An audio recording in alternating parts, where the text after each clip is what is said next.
Hello दोस्तों, welcome back to my channel. पिछले video में आपने फ्यूचर परफेक्ट टेंस के बारे में जाना। उम्मीद है आपको उसकी हेल्पिंग वर्ब, मेन वर्ब और हिंदी एंडिंग्स अभी भी अच्छे से याद है। आज के वीडियो में आप फ्यूचर परफेक्ट कंटिन्यूअस टेंस के बारे में सीखेंगे, तो वीडियो को ध्यान से आखिर तक पूरा देखें।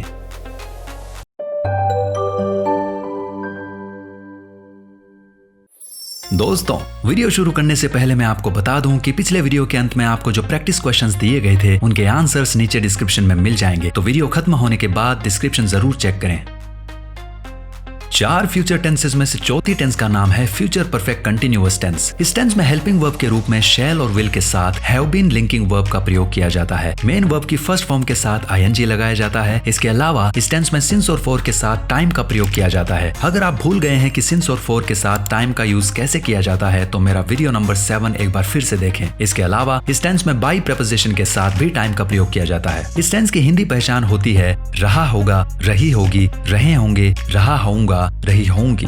शैल हैव बीन को आई और वी प्रोनाउंस के साथ प्रयोग किया जाता है और विल हैव बीन को you, he, she, it, they pronouns और बाकी सभी तरह के सिंगुलर और प्लूरल सब्जेक्ट्स के साथ प्रयोग किया जाता है। इस टेंस में टाइम का बहुत इंपॉर्टेंस है, इसलिए टाइम को प्रयोग करना ध्यान से सीखें। तो ये थी इस टेंस के बारे में कुछ बेसिक जानकारी, और अब इसी जानकारी को यूज करके चलिए सीखते हैं सेंटेंसेस बनाना। सेंटेंसेस बनाना सीखने के लिए एक स्ट्रक्चर को लेते हैं और उसके हिसाब से सेंटेंसेस बनाते हैं। फॉर एग्जाम्पल, हमें पॉजिटिव सेंटेंस बनानी है तो उसमें सबसे पहले हमें चाहिए होता है एक सब्जेक्ट, उसके बाद एक हेल्पिंग वर्ब, उसके बाद इस टेंस के हिसाब से एक लिंकिंग वर्ब भी लेनी पड़ेगी, उसके बाद एक ऑब्जेक्ट, उसके बाद इस टेंस के हिसाब से सिंस और फॉर के साथ टाइम भी लगाना है। अब इस स्ट्रक्चर को काम में लेकर चलिए बनाते हैं एक सेंटेंस। सब्जेक्ट के रूप में ले लेते हैं विपुल को। हमारा सब्जेक्ट एक थर्ड पर्सन सिंगुलर है, इसलिए सब्जेक्ट के लिए हेल्पिंग वर्ब लगेगी विल। लिंकिंग वर्ब के रूप में हमें लगाना है हैव बीन को। इसके बाद बारी आती है मेन वर्ब लगाने की, तो हम लगाएंगे सिंग प्लस आईएनजी यानी कि सिंगिंग। मेन वर्ब के बाद बारी आती है ऑब्जेक्ट लगाने की। ऑब्जेक्ट लगाने के लिए जरा सोचिए कि विपुल क्या गा रहा है, यानी कि कोई गाना या कोई भजन या कुछ और। मान लेते हैं कि विपुल भजन गा रहा है। भजन को इंग्लिश में कहते हैं हिम। तो सिंगिंग मेन वर्ब के बाद हमने लगा दिया हिम का प्लूरल यानी कि हिम्स। इसके बाद आपको सिंस या फॉर में से किसी एक को काम में लेकर टाइम भी लगाना पड़ेगा। मान लेते हैं कि विपुल सुबह से गाना गा रहा होगा, तो लीजिए अब हमने सेंटेंस में लगा दिया है सिंस मॉर्निंग। अब तक हमारा जो सेंटेंस बना है वो है Vipul will have been singing hymns since morning, यानी कि विपुल सुबह से भजन गा रहा होगा। तो क्या बोलते हो वीडियो लोग, इस टेंस में सेंटेंसेस बनाना मुश्किल है या आसान है? स्ट्रक्चर के हिसाब से चीजों को सही जगह पर रखोगे तो बहुत आसान है, इसलिए स्ट्रक्चर को जरूर याद करें। बाय द वे, इस टेंस में अगर आप सिंस या फॉर और बाई के साथ टाइम का यूज नहीं करेंगे तो आपका सेंटेंस अधूरा रहेगा, क्योंकि इस टेंस की खास बात ही यही है कि आपको वाक्य में सिंस या फॉर और बाई के साथ टाइम का यूज करना है। चलिए अब कुछ क्वालिटी एग्जांपल्स बनाते हैं। एग्जांपल्स पढ़ते समय सेंटेंसेस में प्रयोग किए जाने वाले टाइम पर पैनी नजर रखिएगा।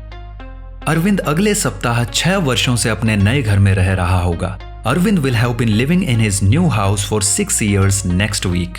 इस सेंटेंस में सबसे पहले तो कुछ बातों पर नजर दौड़ाएं। अरविंद एक सब्जेक्ट है क्योंकि वही एक्शन को कर रहा है। विल एक हेल्पिंग वर्ब है। हैव बीन यहाँ लिंकिंग वर्ब है। लिविंग एक एक्शन है यानी कि मेन वर्ब। इन हिज न्यू हाउस एक फ्रेज है। उसके बाद फॉर को लगाया गया है। फॉर के साथ टाइम का यूज किया गया है यानी कि 6 years, और अंत में फिर से एक बार टाइम का यूज किया गया है। इस सेंटेंस के हिसाब से अरविंद को अपने नए घर में रहते हुए 6 वर्ष अभी भी पूरे नहीं हुए हैं, बल्कि नेक्स्ट वीक यानी कि अगले हफ्ते होंगे। इस सेंटेंस के माध्यम से इस टेंस को और अच्छे से समझने के लिए चलिए इसके टाइम को बदल बदल कर देखते हैं। जैसे अगर नेक्स्ट वीक की जगह पर आप लिखते हैं बाय 16 नवंबर, तो इस सेंटेंस का अर्थ निकलेगा कि अरविंद को अपने नए घर में रहते हुए आने वाली 16 नवंबर को 6 वर्ष हो जाएंगे, यानी कि अभी तो उसको 5 वर्ष और कुछ महीने ही हुए हैं। 6 साल अभी पूरे नहीं हुए हैं, 16 नवंबर को होंगे। तो इस पूरी सेंटेंस का हिंदी अर्थ बनेगा कि अरविंद 16 नवंबर तक अपने नए घर में 6 वर्षों से रह रहा होगा। इसी तरह से अगर आप लिखते हैं bye the end of this month, तो सेंटेंस का अर्थ निकलेगा कि अरविंद को अपने नए घर में रहते हुए इस महीने के अंत तक 6 वर्ष हो जाएंगे, यानी कि 6ठा वर्ष अभी भी चल रहा है, पूरा नहीं हुआ है। इस महीने के खत्म होने पर उसको 6 वर्ष कंप्लीट होंगे। इसके अलावा भी कई और तरह की प्रपोजिशनल फ्रेजेस इस सेंटेंस में लगा लगा कर देख सकते हैं, जैसे by the end of this year, by the end of this week, by morning, by afternoon, by evening, by tonight, by midnight, by 5 o'clock, by 9 o'clock, by coming Sunday, by September, by 2030, by the end of 2023 इत्यादि। अगर आपको याद हो तो time की इस तरह की prepositional phrases future perfect tense में भी प्रयोग की जाती है, जो कि आपने पिछले वीडियो में सीखा है। इसी सेंटेंस को अगर आप नेगेटिव बनाना चाहें तो बहुत आसान है, बस इसके लिए आपको हैव से पहले नॉट लगा देना है। जैसे अगर आप कहें कि अरविंद अगले सप्ताह 6 वर्षों से अपने नए घर में नहीं रह रहा होगा, तो इसकी इंग्लिश बनेगी Arvind will not have been living in his new house for 6 years next week.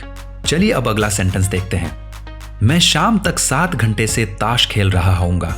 I shall have been playing cards for 7 hours by evening। यानी कि ताश खेलते हुए मुझे 7 घंटे अभी हुए नहीं है, शाम तक होंगे या शाम को होंगे, अभी तो ताश खेलना जारी है। इस सेंटेंस में प्लेइंग एक मेन वर्ब है और कार्ड्स इस सेंटेंस का ऑब्जेक्ट है। इसी सेंटेंस को नेगेटिव बनाने के लिए आप कह सकते हैं मैं शाम तक 7 घंटे से ताश नहीं खेल रहा होऊंगा, यानी कि I shall not have been playing cards for 7 hours by evening।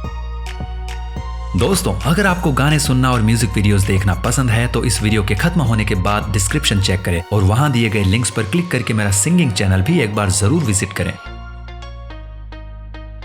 अगली पतझड़ ऋतु तक वह 10 वर्षों से गिटार बजा रहा होगा। By next fall, he will have been playing guitar for 10 years। यानी कि गिटार बजाते हुए उसको 10 वर्ष अभी पूरे नहीं हुए हैं, बल्कि अगली पतझड़ ऋतु आने तक पूरे होंगे। तो इसका मतलब है कि गिटार बजाते हुए उसका अभी 10वां वर्ष चल रहा है। इस वाक्य में बाई के साथ टाइम को सेंटेंस के शुरू में लगाया गया है, जो कि आप इस टेंस की किसी भी सेंटेंस में कर सकते हैं। बस याद रहे कि कोमा लगाना नहीं भूलना है। इसी सेंटेंस को नेगेटिव बनाने के लिए आप कह सकते हैं अगली पतझड़ ऋतु तक वह 10 वर्षों से गिटार नहीं बजा रहा होगा। By next fall, he will not have been playing guitar for 10 years।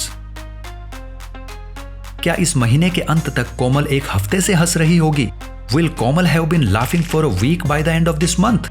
यानी कि कोमल को हंसते हुए एक हफ्ता अभी हुआ नहीं है, बल्कि यह महीना खत्म होने तक होगा। उसको हंसते हुए कोई भी दिन चल रहा होगा, लेकिन एक सप्ताह अभी पूरा नहीं हुआ है। मान लो कि वह पिछले 4 दिनों से हंस रही है, तो अब अगले 3 दिन और हंसती रहेगी, तब जाकर उसको हंसते हंसते इस महीने के अंत तक एक हफ्ता पूरा होगा। यह सेंटेंस एक प्रश्नवाचक वाक्य है। इस सेंटेंस को हेल्पिंग वर्ब से शुरू किया गया है, उसके बाद सब्जेक्ट आया है, उसके बाद दोनों लिंकिंग वर्ब्स को लगाया गया है और उसके बाद मेन वर्ब को, और अंत में दोनों तरह के टाइम का यूज किया गया है। एक बात हमेशा याद रखें कि बाई के साथ लगने वाले टाइम को या तो सेंटेंस के अंत में यूज करना है और या फिर सेंटेंस के शुरू में। मेन वर्ब के बाद नहीं लगाना है, क्योंकि मेन वर्ब के बाद सिंस और फॉर के साथ टाइम लगाना होता है। यदि आप अपनी मर्जी से टाइम की जगह बदल देंगे तो इंग्लिश वाली सेंटेंस की स्ट्रक्चर गड़बड़ हो जाएगी और सेंटेंस अटपटी लगेगी। सेंटेंस बनाते समय स्ट्रक्चर को सही से फॉलो करें। इसी सेंटेंस को नेगेटिव बनाने के लिए आप कह सकते हैं क्या इस महीने के अंत तक कोमल एक हफ्ते से नहीं हंस रही होगी?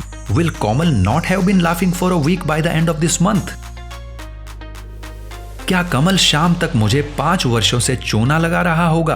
Will Kamal have been cheating me for 5 years by evening? चूना लगाने का मतलब है धोखा देकर या बेवकूफ बनाकर पैसे ले लेना। चूना लगाते हुए कमल को अभी 5 वर्ष पूरे नहीं हुए हैं, बल्कि आज शाम तक होंगे, यानी कि 5 वर्ष पूरे होने में अभी कुछ घंटे बाकी है। तो इसका मतलब ये हुआ कि मुझे चूना लगाते हुए कमल को आज शाम तक 5 वर्ष पूरे हो जाएंगे। इसी सेंटेंस को नेगेटिव बनाने के लिए आप कह सकते हैं क्या कमल शाम तक मुझे 5 वर्षों से चूना नहीं लगा रहा होगा?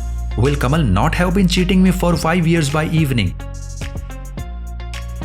क्या माँ के घर आने तक मैं 3 घंटों से टीवी देख रहा होऊंगा?